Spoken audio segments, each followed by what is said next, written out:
Hello guys, இன்னைக்கு பார்த்தீங்கன்னா, நம்ம பயங்கரமா ஹைப் ஏத்துன ஒரு ஹோட்டலுக்கு தாங்க வந்திருக்கோம். ஹைதராபாத்ல வந்து பார்த்தீங்கன்னா, ராமேஸ்வரம் கஃபே அதாவது மாதாப்பூர்ல வந்து இருக்க ராமேஸ்வரம் கஃபே தான் வந்திருக்கோம். இது வந்து பெங்களூர்ல வந்து ஒரு ஃபேமஸ் ஆன ஒரு ஹோட்டல் இது. அதாவது பெங்களூர்லயே ஒரு பியூர் வெஜிடேரியனுக்கு ஒரு ஃபேமஸான ஹோட்டல்னா இந்த ராமேஸ்வரம் கஃபே சொல்லலாம். இது வந்து பார்த்தீங்கன்னா, இப்ப ஹைதராபாத்லயும் வந்து ஓப்பன் பண்ணியிருக்காங்க. நாம வந்து பார்த்தீங்கன்னா, ஈவினிங் வந்து ஒரு 6:00 வந்து போயிருந்தோம். ஆனா அந்த டைம்லயே வந்து பார்த்தீங்கன்னா வந்து செம்ம கூட்டமா இருந்தது.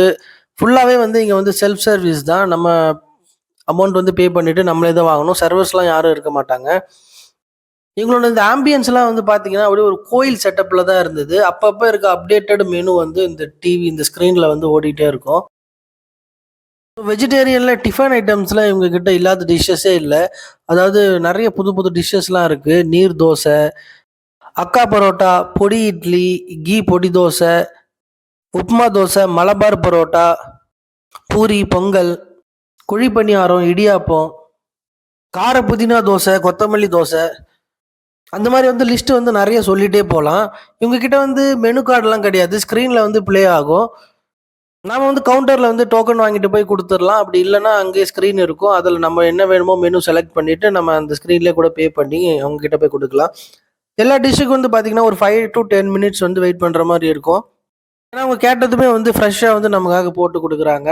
ஆனா எல்லாத்துலயுமே பார்த்தீங்கன்னா, நெய், எண்ணெய் எல்லாமே வந்து ரொம்ப ஓவரா இருக்கும் இதுல. இவங்க நெய், எண்ணெய்க்கெல்லாம் வந்து கரண்டிலாம் எதுவுமே யூஸ் பண்றது கிடையாது. ஒன்லி சாம்பார் சட்னிக்கு தான் கரண்டி. நெய், எண்ணெய்லாம் பாக்கெட்டோட பிரிச்சு அப்படியே மேல ஊத்துறாங்க.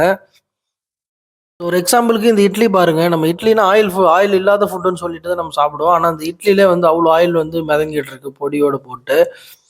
ஸோ இங்க முக்கியமான விஷயம் என்னன்னா வந்து நம்ம அளவா சாப்பிடணும் இங்க அவ்வளோதான். ரொம்ப ஓவரா நம்ம நார்மலா சாப்பிடுற மாரி மத்த ஹோட்டல் சாப்பிடுற மாரிலாம் சாப்பிட்டோம்னா கஷ்டம். ஏன்னா நம்ம எது ஆர்டர் பண்ணாலும் இங்க வந்து நெய், எண்ணெய் எல்லாமே அதிகமா இருக்கு. அதாவது வயசானவங்கலாம் வந்து சாப்பிட்டீங்கன்னா கொஞ்சம் லிமிட்டா தான் இங்க சாப்பிடணும். டேஸ்ட் வந்து எல்லாமே ஓகே தான். டிஃப்ரெண்ட்டா இருந்தது. அவங்க வந்து இந்த ஹைதராபாத் ஸ்டைல்ல கொண்டு வராம, அவங்களுக்கான அந்த பெங்களூர் ஸ்டைல்லயே வந்து சமைச்சிருந்தாங்க. ஸோ இங்க ஹைதராபாத்துக்கு வந்துட்டோன்றதுக்காக அவங்க எதையுமே சேஞ்ச் பண்ணல. அதே பெங்களூர் சாம்பார், அதே அவங்க கொண்டு வர அதே சட்னி, டேஸ்ட் எல்லாமே அதே தான் இருந்தது. ஸோ எக்ஸ்ட்ராவா வந்து இதுல வந்து பார்த்தீங்கன்னா, பெசரட்டு வந்து ஆட் பண்ணியிருக்காங்க. அதாவது நம்ம நம்ம ஊர்ல வந்து பச்சை பயிறு சுண்டல் தோசைன்னு சொல்லுவோம். ரேட் எல்லாமே காஸ்ட்லி தான் இங்க. ஸ்டார்ட்டிங்கே வந்து ஒரு ரூ. 120 ஆரம்பிக்குது. அந்த இட்லிலாம் வந்து 125 ஸ்டார்ட் ஆச்சு. ஸோ இங்க காஃபி வந்து ₹70 வந்து சேல் பண்ணாங்க. சூப்பரான ஒரு காஃபி கிடைக்குது இங்க. அதாவது நாட்டு சர்க்கரை காஃபி. அது மட்டும் இல்லாம டீ, மசாலா டீ, பாதாம் பால் அதெல்லாம் வந்து குடுத்துட்டு இருக்காங்க.